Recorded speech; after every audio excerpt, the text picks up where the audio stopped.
አንዱ መለኮት በሶስት አካል ተገልጧል። የክርስትና ሃይማኖት ከምድር ሃይማኖቶች ሁሉ የተለየ የሚያደርገው ይሄኛው እምነት ነው። አስተሳሰብ አይደለም። ይሄ ሬቨሌሽን ነው፣ እምነታችን ነው። ለዘላለም እንደዚህ ይኖራል። የዮሐንስ ወንጌል ምዕራፍ 17 ቁጥር 11 አለፍ ብለን እዚያው ምዕራፍ 17 ማለት ነው ቁጥር 20 እስከ 24 ካላደከምኳችሁ ቆመን ብናነብ ደስ ይለኛል።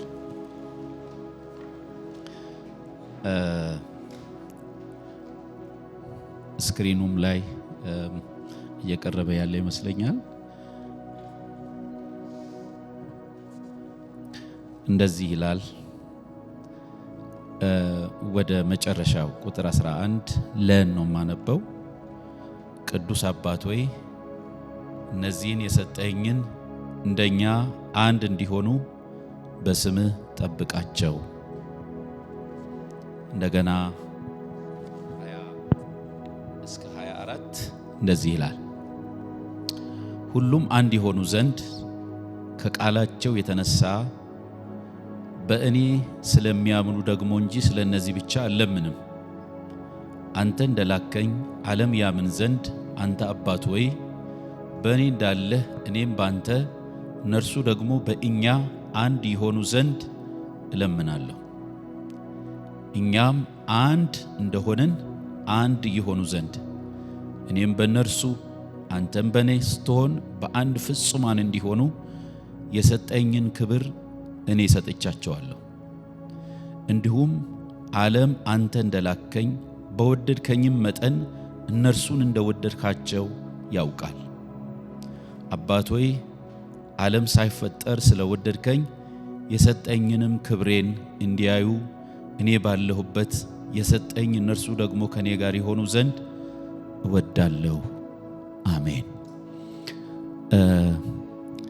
የምእመናን አንድነት ምንጭ የእግዚአብሔር አንድነት ወይም ሥላሴ በሚል ርዕስ ነው ይህንን ቃል የምንከፋፈለው። በዚህ ጠዋት ሁላችንም እንደቆምን እንጸልያለን። እግዚአብሔር ይህን ቃል እንዲያበራለን፣ ለልባችን እንዲናገረን እንጸልያለን። ቅዱስ አባት ሆይ እናመሰግንሃለን። አንተ አትለወጥም። ፈቃድህ የጸና ነው። ሐሳብህ አይከለከልም። ስለዚህ ስለተወደደው ቀን እንባርካለን። በዘላለም ፍቅር ገመድ ወደ ራስህ የሳብከን፣ እኛ ችለን አልመጣንም፣ አንተ ግን ወደ ራስህ አመጣህን። አገዝከን፣ ደግሞ በቤት አቆምከን፣ አጸናህን፣ ከክፉ ጠበቅከን። እንደተለመነልን ከክፉ ጠበቅከን። ሊጎዱ ሊያጠፉ ከሚችሉ ጋረድከን። ስም ብሩክ ይሁን፣ ስም ብሩክ ይሁን። የደካሞች ጉልበት እንደሆንክ፣ በምሕረት ባለጠጋ እንደሆንክ፣ መኖር ስለተገባን ሳይሆን መኖራችንን ስለፈቀድክ እንዳኖርከን አምነናል፣ አውቀናል። ተመስገንልን። ዛሬም ጌታ ሆይ ምሕረትህ ያስፈልገናል። አብሮነትህ መገኘትህ ያስፈልገናል። አይኖቻችን ወደ አንተ ናቸው። እግዚአብሔር ሆይ ዛሬም በፊትህ ሊያቆመን የሚችል ያንተ ጸጋ ብቻ ነው። የኃይሉ ታላቅነት ከእግዚአብሔር እንጂ ከኛ እንዳይሆን ተብሎ እንደተጻፈ ዛሬም ኃይላችን ካንተ ብቻ ነው። በሞገስህ አግኘን። በክብርህ በመካከላችን ይሁን። ድምፅህን አሰማን። አስተማሪ ሆይ አስተምረን። በቃልህ ወደ ራስህ አስጠጋን፣ ሳበን ወደ ፍቅርህ። ስም ብሩክ ይሁን። ጊዜውን ሁሉ ተረከብ። በክርስቶስ ኢየሱስ ጻድቅ ስም አሜን። ጌታ ይባርካችሁ። ቁጭ እንላለን።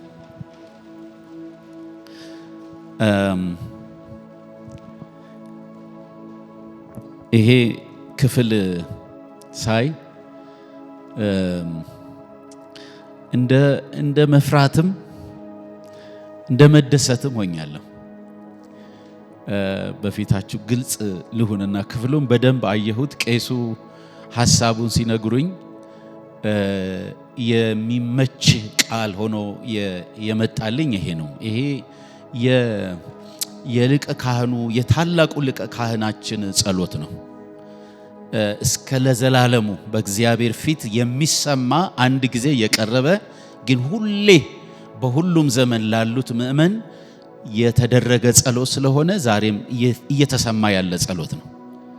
ጌታ ስሙ ብሩክ ይሁን እና በዚያ ጌታ ኢየሱስ በሊቀ ካህኑ ጸሎት በታላቁ ሊቀ ካህኑ ጸሎት በዮሐንስ 17 የመጀመሪያው ፓርት ግልጽ የሆነ ሪፖርት ያቀረበ ይመስለኛል። ለአባቱ ተልኮ እንደመጣ ወዶ ፈቅዶ ተልኮ እንደመጣ ሪፖርት ነው ያቀረበው። ቃልን ሰጠኸኝ ሰጠኋቸው፣ እነሱም ተቀበሉት አለ። ጎዶሎ ሪፖርት አይደለም።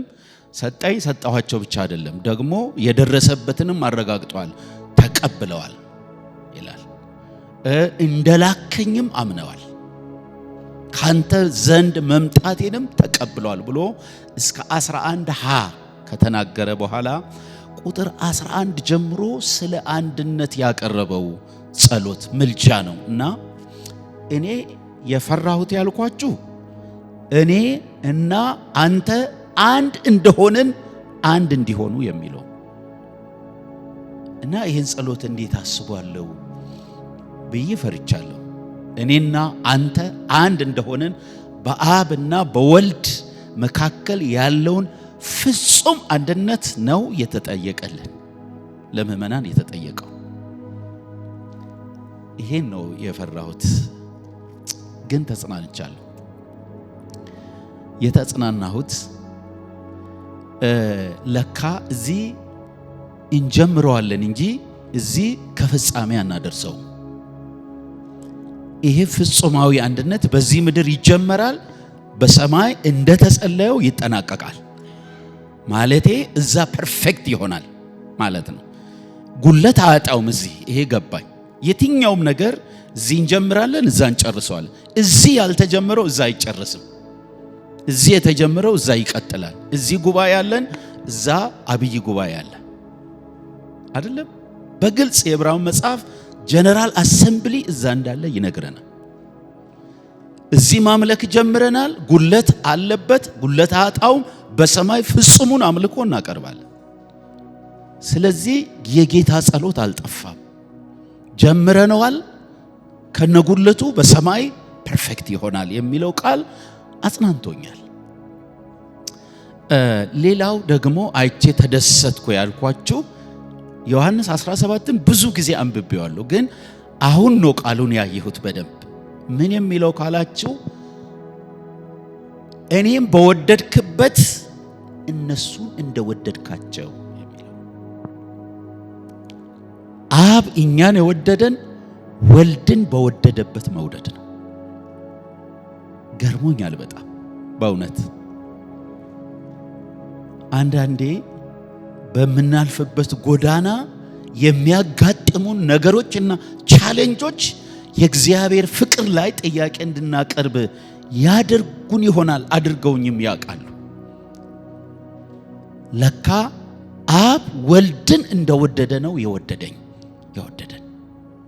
ይሄ ደግሞ ትልቁ ገራሚው ነገር ያየሁት ነው። ሁሉ አንድ የሆኑ ዘንድ ብሎ ከቃላቸው የተነሳ አዲሱ መደበኛ ትርጉም ወስጃለሁ። ከትምህርታቸው የተነሳ በእኔ ስለሚያምኑ ነው እንጂ ደግሞ ስለነዚህ ብቻ አልለምንም ብሎ ስለ አንድነት ጥብቅ ጸሎት ነው ያቀረበው ጌታ። የምልጃ ጸሎት ነው ብያቸዋለሁ። የተጠየቀልን የእግዚአብሔር አንድነት አይነት አንድነት ነው ማለት ነው። ተራ አንድነት አይደለም። ለኛ እግዚአብሔር ጌታ ኢየሱስ አብን የጠየቀው እንግዲህ ምን አይነት አንድነት ነው የእግዚአብሔር አንድነት የሚለውን እኔ አሁን ዶክትሪን ትሪኒቲን ለማስተማር ለመናገር አይደለም፣ ግን የግድ ስለሆነ የኛ አንድነት ከዛ የመነጨ ስለሆነ እሱን ትንሽ ማለት ይጠበቅብኛል። ይሄ የክርስትና እምነት ነው። እግዚአብሔር አንድም ሶስትም ነው። ስላሴ ነው እግዚአብሔር። የክርስትና ሃይማኖት ከምድር ሃይማኖቶች ሁሉ የተለየ የሚያደርገው ይሄኛው እምነት ነው። አስተሳሰብ አይደለም። ይሄ ሬቨሌሽን ነው፣ እምነታችን ነው። አንዱ መለኮት በሶስት አካል ተገልጧል፣ ለዘላለም እንደዚህ ይኖራል። የመጽሐፍ ቅዱስ እግዚአብሔር አይገመትም፣ አይጠናም፣ ተገልጧል፣ በመገለጥ ይታወቃል። ይሄ የእግዚአብሔር ባህሪ ነው። ሰዎች በራሳቸው ተነሳሽነት ተነሳስተው እግዚአብሔር እንዲህ ነው ብለው ገምተው የሚያወሩት አይደለም። የሰዎች ተነሳሽነት አጠቃላይ መገለጥ ሊሆን ይችላል። ነገር ግን ደግሞ እግዚአብሔር ለሰዎች ካደረገው ፍለጋ በመነሳት ስለርሱ የሚታወቀው ዕውቀት የእግዚአብሔር ልዩ መገለጥ ነው። የሥላሴም ሐሳብ እዚህኛው ሁለተኛ ውስጥ የሚመደብ ነው እንጂ ሰዎች የገመት ነው አይደለም። እግዚአብሔር ሥላሴ ነው ብለን አልገመትንም። እሱ ነው እንደዚህ ራሱን የገለጠው። እግዚአብሔር አንድ አምላክ ሆኖ በሶስትነቱ በአካል ማለት ነው ይኖራል። እግዚአብሔር በአንድነቱና በሶስትነቱ ሲገለጥ በአንድነቱ ላይ የሚያመጣው ተፋልሶ የለም። ይሄ አንዱ መለኮት አብ፣ ወልድ፣ መንፈስ ቅዱስ በሶስት አካል ለኛ ተገልጧል ማለት ነው። ምክንያቱም የአንድነታችን መሰረት ከዚህ ስለሚጀምር የእግዚአብሔር አንድነት የቁጥር አንድነት አይደለም፣ የአሃዝ አይደለም፣ የባህሪ አንድነት ነው። ካስፈለገም የብዙ አንድነት ነው። ይሄ በእግዚአብሔር ቃል ተጽፎ ያለ ነው። በዕብራይስጥ ኢካድ የሚለው በእስራኤል ሆይ ስማ አምላካችን እግዚአብሔር አንድ እግዚአብሔር ነው የሚለው ዘዳግም 6:4 ኢካድ ነው፣ አንድ ነው የሚለውን ኢካድ ነው ብሎ ነው የተጠቀመው። ኢካድ የዕብራይስጥ ቃል ነው። ኢካድ የአሃዝ አይደለም። ኢካድ አሃዛዊ አንድነት ሳይሆን ምንድነው? ይሄ ዩኒፋይድ የሆነ አንድነት ነው፣ የብዙ አንድነት ማለት ነው። ምናልባት በዕብራይስጡ ቃል አንድ ቁጥርን ለማመልከት የአሃዝ አንድነትን ለማመልከት ያኪድ የሚል ሌላ ቃል አለ። አንድ ልጅ ነው ያለው ለማለት ኢካድ አይጠቀምም፣ ያኪድ የሚለውን ነው የሚጠቀመው። ወይም አንድ ብቻ ለማለት ኢካድን አይጠቀምም፣ ያኪድን ይጠቀማል ማለት ነው። ከእግዚአብሔር አንድነት ውጭ ኢካድ የሚለው ስራ ላይ የዋለው በባልና በሚስት ሁለቱም አንድ ስጋ ይሆናሉ የሚለው የዘፍጥረት ቃል ያኪድን ሳይሆን ኢካድን የተጠቀሙ። ስለዚህ ሁለት ነው አንድ የሚሆነው እንጂ አሃዝ አይደለም ማለት ነው። የእግዚአብሔር አንድነት ይሄ ነው። የሥላሴ አንድነት ይሄ ነው። በእግዚአብሔር አንድነት የብዙ አንድነት ባይሆን ኖሮ አንድነት፣ ፍቅር የምንላቸው ነገሮች ትርጉም ያጡ ነበረ። ሌላኛነት አለ በሥላሴ ውስጥ። በእግዚአብሔር ምን ማለት አዘርነስ። ለምሳሌ እግዚአብሔር ፍቅር ነው የሚለው ሌላ የሚፈቀር ባይኖር አፍቃሪ እንዴት ይታወቃል? ይሄን በትክክል እናያለን። ወይም እግዚአብሔር ፍቅር የሆነው ፍጥረትን ከፈጠረ በኋላ ሊሆን ነው። እንደዚህ ደግሞ ሊሆን አይችልም። ስለዚህ እግዚአብሔር ከዘላለሙ ፍቅር ከሆነ እግዚአብሔር በሶስትነቱ ስላለ መጽሐፍ ቅዱስ በግልጽ አብ ወልድን ይወዳልና ይለናል። ቅድም ያነበብነውን ቦታ ዓለም ሳይፈጠር በፊት እኔን የወደድክበት ይላል። ይህን የሚከራከሩም ስላሉ ነው። በሌላ ሳይድ የእግዚአብሔርን ሥላሴነት የሚቃወሙም ስላሉ ነው። ዮሐንስ 5:20 ላይ አብ ወልድን ይወዳልና ይላል። ዮሐንስ 15:9 አብ እንደወደደኝ እኔ ደግሞ ወደድኳችሁ በፍቅሬ ኑሩ ይላል። እንዲሁም ዮሐንስ 17:23 ቅድም አንብቤዋለሁ። እንዲሁም ዓለም አንተ እንደላከኝ በወደድከኝም መጠን እነርሱን እንደወደድካቸው ያውቃል ይላል። ስለዚህ ፍቅር የእግዚአብሔር ነው ካልን እግዚአብሔር ሥላሴ ነው ማለት ነው። ያ እዛ የተጀመረው ፍቅር እንጂ ወደኛ እዛ ያለው ፍቅር እንጂ ወደኛ የመጣው አዲስ በእኛ ላይ የጀመረው አይደለም ማለት ነው። ስለዚህ ወገኖቼ የምእመናን አንድነት ሥላሴያዊ ነው። የኛ አንድነት ሥላሴያዊ ነው። ከዛ የመጣ ነው። ከእግዚአብሔር አንድነት የተገኘ ነው የምእመናን አንድነት። ይሄ ከፍ ያደርገዋል ዲግሪው። እግዚአብሔር የተባረከ ይሁን።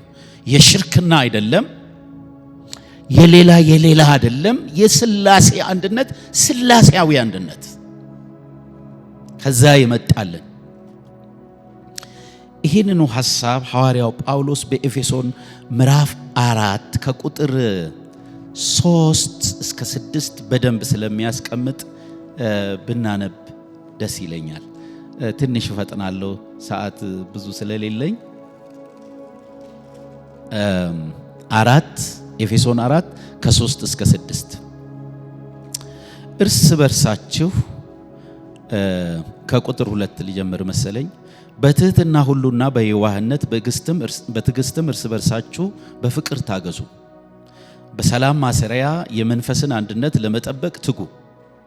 በመጠራታችሁ በአንድ ተስፋ እንደተጠራችሁ አንድ አካልና አንድ መንፈስ አለ። አንድ ጌታ፣ አንድ ሃይማኖት፣ አንዲት ጥምቀት፣ ከሁሉ በላይ የሚሆን በሁሉም የሚሰራ በሁሉም የሚኖር አንድ አምላክ የሁሉም አባት አለ።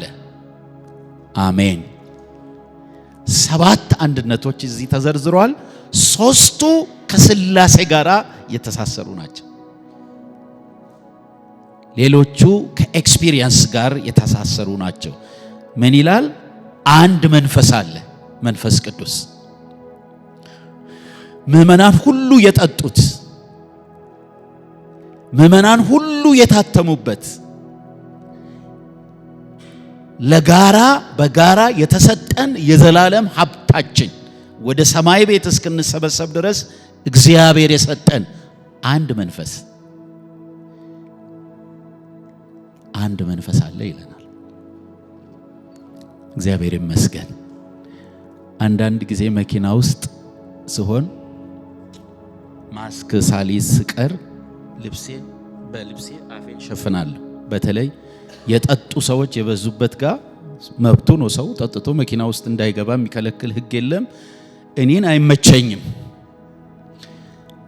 እና አስባቸዋለሁ። እነርሱ የጠጡት ግን ለእርስ በርሳቸው ይመቻቸዋል። ምንም አሸተትክብኝ ምናምን የሚባል የለም እነሱ መሃል። ሁሉም ምን ስለሆኑ? ሁሉም ስለጠጡ፣ በጋራ የጠጣን አንድ መንፈስ። ይሄ ቀላል አይደለም። እግዚአብሔር ምእመናንን አንድ ሲያደርግ አንዱም መንፈስ በአሕዛብም በአይሁድም ላይ አፈሰሰው። ጴጥሮስ እኮ የተገረመው በሐዋርያት ሥራ ምዕራፍ 10 በምዕራፍ 11ም ለክሱ መከላከያ ሲያቀርብ በራእይ በምሪት ተጠርቶ ወደ ቀርኔሌዎስ ቤት ሲሄድ እኛ ኃጢአተኞች አይደለንም፣ በተፈጥሯችን ሕጉ ቅዱሳን ጻድቃን አድርጎናል፣ ከናንተ ጋር አንቀላቀልም፣ ይህን ታውቃላችሁ። እኔ ግን እንደዚህ እንዳላስባችሁ እግዚአብሔር በራእይ ገሰጸኝ። አሁን ለምን እንደጠራችሁኝ ብቻ ንገሩኝ አለ።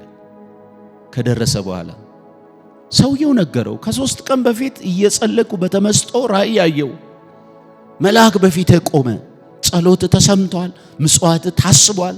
ግን አንተና ቤተሰቦች የምትድኑበትን ቃል የሚነግር ጴጥሮስ የሚባል በስምዖን ቆዳ ፋቂው ቤት በኢዮጴ ተቀምጧል፣ እንግድነት አስጠራው ይነግርሃል ብሎኛልና መምጣትን ደጋረክ እንሰማሃለን አለ። ምትለንም በለን አለ።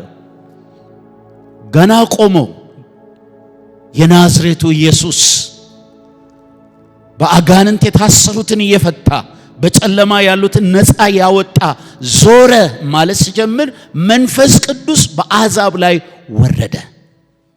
ያ በኢየሩሳሌም የወረደው መንፈስ በእነዚህ ላይ ወረደ። አይሁዳውያን አይደሉም። ገረመው ጴጥሮስ። ይሄ አለ ያው መንፈስ አለ ሳይሸራረፍ ያው መንፈስ እኛ ላይ የመጣው እነዚህም ላይ መጣ። ጉድ ነው አለ። ምዕራፍ 11 ላይ ሪፖርት ሲያቀርብም እኔ ማን ነኝ እግዚአብሔርን ላስቆም? ያንን የሰጠንም መንፈስ ሰጣቸው እኮ ለነሱም አለ። ክብር ለኢየሱስ ይሁን። አንዱ መንፈስ ሁሉን አንድ ሊያደርግ እና ከሥላሴ ጋር ያገናኛል። በአንደኛ ቆሮንቶስ 12:13 ላይ አይሁድ ብንሆን የግሪክ ሰዎችን ብንሆን ባሪያዎችን ብንሆን እኛ ሁላችን በአንድ መንፈስ አንድ አካል ለመሆን ተጠምቀናልና ሁላችንም አንዱ መንፈስ ጠጥተናል። አሜን። አያችሁ፣ ያ አንዱ የጠጡት መንፈስ አንድ ሊያደርግ አንድ ጌታ አለ ይላል እዛው። አንዱን እምነት የጋራ እምነታችንን የፈጠረልን የሰራልን አንድ ጌታ አለን። የሁሉ አባት የሆነ አንድ ቤተሰብ ያለው አንድ አምላክ አብ አለን። አንድ ጌታ አለን። አንድ መንፈስ ጠጣን። የአንዱ አባት ቤተሰብ ሆነን። ይሄ አንድነታችን መሰረት እንዴት ከሥላሴ ጋር እንደተሳሰረ በደንብ ያሳየናል። ክብር ለእግዚአብሔር ይሁን። ኢየሱስ የጸለየላቸው ደቀ መዛሙርት ብዝሃነት ነበራቸው። ሥላሴ ስንል አብ አለ፣ ወልድ አለ፣ መንፈስ ቅዱስ አለ። በአንድ መለኮት ሶስት አካል እንዳለ ነው የሚያምነው ክርስትና። አብ ወልድ አይደለም፣ አብ መንፈስ ቅዱስ አይደለም፣ ወልድ መንፈስ ቅዱስ አይደለም፣ ወልድ አብ አይደለም። ግን በአንድ መለኮት ሶስት አካል አለ። ቢከብድም ይሄ የእግዚአብሔር እውነት ነው። እኛ የፈጠርነው ትምህርት አይደለም። የፈጠርነው አምላክ ቢሆን ኖሮ ይቀለን ነበረ ትምህርቱ። አሁን የፈጠረን አምላክን ነው እንደዚህ ራሱን የገለጠልን። ሌሎች ሃይማኖቶቻቸውን ስለፈጠሩ ይቀላቸዋል። ኢየሱስ የጸለየላቸው እነዚህ ደቀ መዛሙርት ልክ እንደዛው ብዝሃ ነበራቸው። ዳይቨርሲቲ ማለት ነው። የመጀመሪያዎቹ ራሱ ብናይ የቦታ፣ የባህሪ፣ የሙያ፣ የአይዲዮሎጂ ምንድነው? አይዲዮሎጂ ምንድነው የሚባለው በአማርኛ? አመለካከት ነው። እሺ ነበራቸው። ለምሳሌ ይሁዳ፣ የአስቆሮቱ ይሁዳ ሲቀር 11ዱ የገሊላ ሰዎች ናቸው። የገጠር ልጆች ናቸው እንደኔ ማለት ነው። 11ዱ ገሊላ ናቸው። ገሊላ ደግሞ ብዙ የሚወደድ ቦታ አይደለም። ይሁዳ ከመጣበት አስቆሮቱ የሚለው የሱን ከተማ አመልካች ነው። ከይሁዳ ነው የመጣው እሱ ከይሁዳ አካባቢ ማለት ነው። እና አይቀላቀልም ነበረ ይባላል። ብዙ ትንሽ ናቅ ያረግ ነበር መሰለኝ። እሱ ከተሜ ስለሆነ ይሆናል። ደግሞ ገሊላን ይንቃሉ ሌሎቹ ወደሱ ሰፈር ያሉት። የባህሪ ልዩነት ነበራቸው፣ ወይም ዳይቨርሲቲ ልዩነት አይደለም። ጴጥሮስ ችኩል ነው። ስብሰባ ከተመራ እጁ ከአየር ላይ የማይወርድ ሰው ቢኖር ጴጥሮስ ነው። ይሄ ሰው አድምጦ እንኳን አይጠይቅም አይመልስም ሳይሉ አይቀሩ። የባህሪ ያዕቆብና ዮሐንስን ጌታ ሲጠራቸው ገና ቦአነርገስ ብሏቸዋል። በአረማይክ የነጎድጓድ ልጆች ማለት ነው። በአጭር ቃል የዘብዴዎስ ልጆች ናቸው። ኃይለኞች ናቸው ማለት ነው። ኃይለኞች ናቸው። ይሄ አንዱ የተገለጠበት በሰማርያ ማለፍ ሲከለክሉ እሳት እንጥራ ያሉት እነዚህ ናቸው። እነ ዮሐንስ እናጥፋቸው። እንደገና ለወንጌል ማዳረስ ሲላኩ አንደኛውን አይቶ በኢየሱስ ስም አጋንንት ሲያስወጣ አይቶ አስቆሞ የመጣ ያንንም ሪፖርት ጨምሮ ያቀረበው ዮሐንስ እና ኃይለኞች ናቸው። ይሄ አለ። የሙያ ልዩነት ዳይቨርሲቲ አላቸው። አራቱ አሳ አጥማጆች ናቸው። ሌሎች ቀረጥ ይሰበስባሉ። የርዕዮተ ዓለም ማቴዎስ ቀረጥ ይሰበስባል። ስለዚህ የሮማን መንግስት በዛን ዘመን የነበረውን ይደግፋል። ቀነናዊው ስምዖን የተባለው ደግሞ የተቃዋሚ ቡድን ሐሳብ ይደግፋል። እነዚህ ናቸው የተሰበሰቡት። ስለዚህ ፐርፌክሽንም ባይኖር ጌታ ግን በመካከላቸው አለ። አሜን። እነዚህ ምክንያቶች እኔ በእኔ ሐሳብ ስምዖን ቀነናዊውና ሌዊ ማቴዎስ መንገድ ላይ ለየብቻ ቢገናኙ ዝም ብሎ የሚተላለፉ አይመስለኝም፣ የሚጋጩ ይመስለኛል። ምክንያቱም በማያስማማ ቦታ ላይ የቆሙ ናቸው፣ ሁለት የተለያየ ቦታ ላይ እና እንደዚህም ሆኖ ጌታ ኢየሱስ ሰብስቦ ስለ አንድነት ጸልዮላቸዋል። እኔና አንተ አንድ እንደሆነን አንድ ይሆኑ ዘንድ ብሎ ይህን ጌታ ኢየሱስ የጠየቀውን አንድነት እኛ አናመጣው፣ እንጠብቀዋለን እንጂ ኦሬዲ በሱ መምጣት አንድነቱ መጥቷል። ኢየሱስን ስንቀበል ይሄን ተቀብለናል። አንድ ሰው እንደዚህ ብሏል፣ ጌታን ስንቀበል ሕዝቡንም ከሱ ጋራ ተቀብለናል ብሏል። ልጆቹንም ቤተሰቡንም እሱን ስንቀበል አብረን ተቀብለናል። ጌታን ብቻ አልተቀበልንም፣ የሱንም ቤተሰብ አብረን ተቀብለናል ብሏል። የተቀበልነውን ነው ግን እንጠብቀዋለን። እግዚአብሔር ይርዳን። ይሄን ትልቅ የሆነ ለዘላለም የሚቀጥል በሰማይ ፍጹማዊነትን ሊያገኝ ያለውን ክርስቶስ በመካከላችን ያመጣ ነው። ይሄን የቅዱሳን አንድነት እንጠብቀዋለን። የመጠበቂያ መሳሪያውንም ያቀበለን እሱ ነው። ኤፌሶን 2:3 ከ2-3 በትህትና ሁሉና በየዋህነት በትዕግስትም እርስ በርሳችሁ በፍቅር ታገሱ፣ በሰላም ማሰሪያ የመንፈስን አንድነት ለመጠበቅ ትጉ። አሜን። ለመፍጠር ሳይሆን ለመጠበቅ ትጉ ብሎናል። የምንጠብቀውም እሱ በሰጠን በትህትና እሱ ባስተማረን እኔ ትሁት ነኝ የዋህ ነኝ ብሎ ለኛ ያንን ባህሪ ባቀበለው በጌታ በትዕግስት ታጋሽ ነበር። እሱ የታገሰውን እሱን ተመልከቱ ስለሚል ማለት እርስ በርሳችሁ በፍቅር ታገሱ፣ በሰላም ማሰሪያ የመንፈስን አንድነት ለመጠበቅ ትጉ። ሰላም እኛ አልፈጠርነውም፣ ሰላሜን ሰጥቻችኋለሁ። ዓለም ደግሞ እንደሚሰጠው አይነት አይደለም የኔ ሰላም ባለው መሳሪያ ይሄ የሥላሴ አንድነት ወደኛ የመጣው ይጠበቃል ማለት ነው። እንዴት እንጠብቃለን? ቶሎ ቶሎ ብዬ ትንሽ ነጥብ አነሳለሁ። እንዴት እንጠብቃለን? የእኔን አስተሳሰብ በእኛ አስተሳሰብ በመተካት እንጠብቃለን። እኔ የሚለውን እኛ በሚል እኔ የሚለው በሁሉ ከቀደመ አንድነት ይጎዳል። አንድነት እኛ በሚል ይጠበቃል። ሰይጣን የወደቀው በእኔ ነው። ኢሳይያስ 14:12 ጀምረን ስናይ 5 እኔዎች ሰይጣን የወደቀበትን እናገኛለን። ወደ ሰማይ አረጋለሁ ሁሁ የሚለውን ቀይ ያረኩት አውቄ ነው። ኦኬ አልቀየረውም። አዎ ሁሁ የሚለውን ቀይ ያረኩት እኔ ያለበት ነው።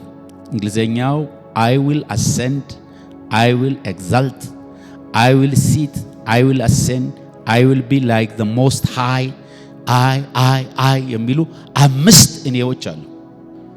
በዚህ ነው የወደቀው። እኔ የተፈቀደው ለእግዚአብሔር ብቻ ነው።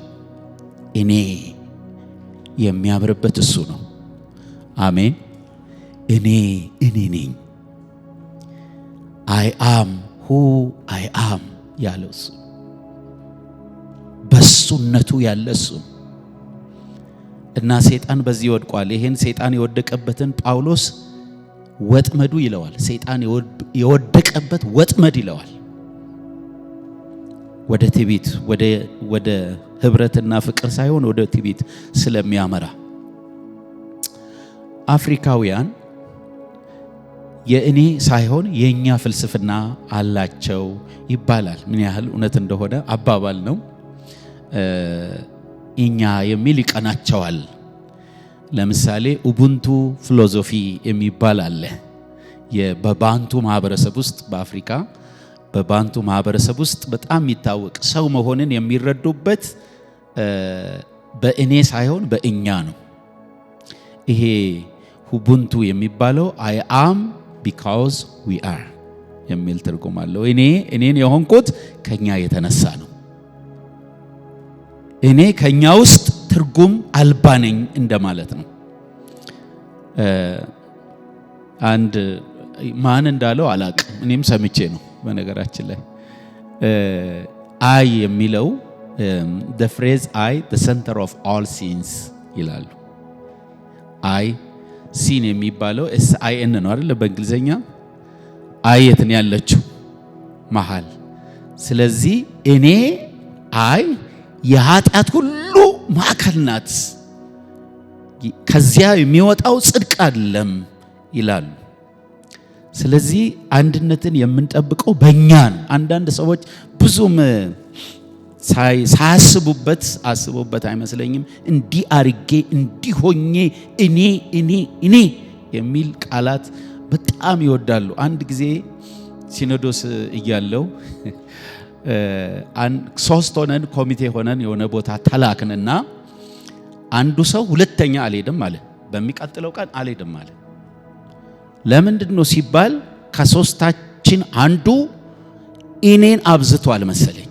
እንዲህ ብያቸው እንዲህ ነግሬያቸው እንዲህ እንዲያስተካክሉ ብያቸው ብሏል መሰለኝ። 3 ነው ግን ይሄድ ነው። እኔ አልሄድም አለ፣ አልካፈልም አለ። እምቢ አለ፣ ቀረ። አንድ ሰው ብቻ እኔ ሪፖርቱ የኔ ብቻ ስለሆነ እኔ አልሄድም አለ። የኛ ሪፖርት የለበትም አለ። እግዚአብሔር እኛንም ይርዳን። በእኛ ይጠበቃል ይሄ አንድነት እንድንጠብቀው ከሆነ እግዚአብሔር ለአንድነት ስለጠራን በረከቶቻችንንም አንድ ላይ አድርጎልናል። እግዚአብሔር ለቅዱሳን ያለው በጎ ነገር በግል ይልቅ በጋራ አድርጓል። እግዚአብሔር በዚህ ላይ አይኖቻችንን ይክፈትልን። እሱን ነው ዳዊትም የዘመረው ነው። ወንድሞች በህብረት ቢቀመጡ እንዴት መልካም ነው አለ። መዓዛው እንዴት ያለ ነው አለ። እንደ በአሮን ጢም ላይ እንደሚወርድ አለ፣ ከሩቅ እንደሚጠራ። በነገራችን ላይ እንደሱ አይነት ሽቶ የትም ቤት እንዳይሞከር እግዚአብሔር አዟል። የቤቱ ብቻ ነው ያ ሽቶ አሮን ላይ የሚደረገው እና ገና ሲያደርገው ከሩቅ ሰው ያውቃል አገልግሎት እንደተጀመረ። በመዓዛው ተስቦ ይመጣል እና ሕይወትን በረከትን በዚያ ቦታ እግዚአብሔር ለዘላለም አዟል አለ። የት ቦታ? በአንድነት ቦታ። ቆላስይስ 2:2 ሐዋርያው ጳውሎስ ደግሞም ይላል ልባቸው እንዲጽናና በፍቅር እንዲተሳሰሩ ፍጹም የሆነውን የመረዳት ብልጥግና አግኝተው የእግዚአብሔር ምስጢር የሆነውን ክርስቶስን እንዲያውቁ እጋደላለሁ። የተሰወረ የጥበብና የእውቀት ሀብት ሁሉ የሚገኘው በእርሱ ውስጥ ነው ይላል ከአዲሱ መደበኛ ትርጉም። በፍቅር እንዲተሳሰሩ ከዚያም ወደ እግዚአብሔር ፍጹም ባለጠግነት እንዲደርሱ እጋደላለሁ ይላል ሐዋርያው። እግዚአብሔር የተመሰገነ ይሁን። አሜን። ለአንድነት ተጠርተናል። በእግዚአብሔር ቤት ውስጥ አንድነት ትንሽ ነገር አይደለም። እግዚአብሔር በስላሴ መካከል ያለውን አንድነት ወደኛ አምጥቷል። በስላሴ መካከል መቀዳደም የለም፣ መናናቅ የለም። እሱ ሲመጣ እኔን ያከብረኛል አለ ኢየሱስ። ስለ መንፈስ ቅዱስ ሲናገር ስለ እኔ ነው የሚናገረው አለ። እሱ ደግሞ መጥቶ እኔ ስለ ራሴ አይደለም አለ። እኔ የራሴን ደስታ አልፈልግም አለ። የሱን ደስታ ነው የምፈልገው አለ። አንዱ ለሌላው የሚገዛበት፣ አንዱ ለሌላው በፍጹም ፍቅር የሚኖርበት፣ አንዱ ሌላውን በልጦ ለመታየት የማይሞክርበት ፍጹማዊ አንድነት እሱ ነው። ወደዚህ ነው የተጠራ ነው። የኛ አንድነት ከዚያ የመነጨ ነው። አሜን። እግዚአብሔር በዚህ ይጠብቀን። መሳሪያው መጠበቂያ መሳሪያው ሰላም ነው፣ ፍቅር ነው፣ ትዕግስት ነው፣ እርስ በርስ መታገስ ነው። ይሄ ነው መጽሐፍ ቅዱስ ያስቀምጠልን። ልክ የኛ አካል በጅማት እንደተሳሰረ መጽሐፍ ቅዱስ እሱ ምሳሌ ነው የሚወስደው። አጥንት ከአጥንት ጋር እንዳይጎዳዳ እግዚአብሔር የተለያዩ በኪነ ጥበቡ በአጥንቶች መካከል እንዳደረገውና በጅማት ደግሞ እንዳሰራቸው ለኛ የተቀመጠልን ሰላም፣ ፍቅር፣ የዋህነት፣ ትዕግስት፣ ትህትና በሰላም ማሰሪያ የሚለው እሱ ነው። እግዚአብሔር ይርዳን። ባይሆን ኖሮ ያ ስንሄድ ድምጽ እያሰማን እንሄድ ነበረ እንደ ሮቦት ቃቃቃቃ እያለ ሰውነታችን። አሁን አይሰማ። ብዙ አጥንት ነው እኮ ያለው፣ ግን ምንም ድምጽ የለም። ምክንያቱም እግዚአብሔር ፍሪክሽን እንዳይኖር፣ መጎዳዳት እንዳይኖር ባዮሎጂካሊ ራሱ ማለት ነው እርስ በርሱን የሚያሳስብ በፍቅር የሚያኖር ነገር በመካከል ስለፈጠረ ስላስቀመጠላቸው ለኛ ሰላም፣ ፍቅር፣ ትዕግስት፣ የዋህነት፣ እርስ በርስ መታገስን አስቀመጠልን። ይሄ የቅዱሳን አንድነት በስላሴ መካከል ያለው አንድነት ነው። እግዚአብሔር በዚህ አንድነት ዘወትር ይጠብቀን። ይሄ መንፈስ ቅዱስን የሚያቆይልን የሚያኖርልን፣ መንፈስ ቅዱስ በቤቱ ደስ ብሎት እንዲኖር የሚያደርግ፣ እንዳያዝን የሚያደርግ ኤፌሶን 4 መጨረሻ ላይ የታተማችሁበትን ቅዱሱን የእግዚአብሔርን መንፈስ አታሳዝኑ ያለው ስለ አንድነት ብዙ ካወራ በኋላ ነው። ይቆይላችሁ፣ አዝኖ አይሂድ። ይሄ ነው እግዚአብሔር ለኛ ያኖረው አንድነት። ክብር ለስሙ ይሁን። የሰማነውን ጌታ ኢየሱስ ይባርክልን። እዚሁ ላብቃ።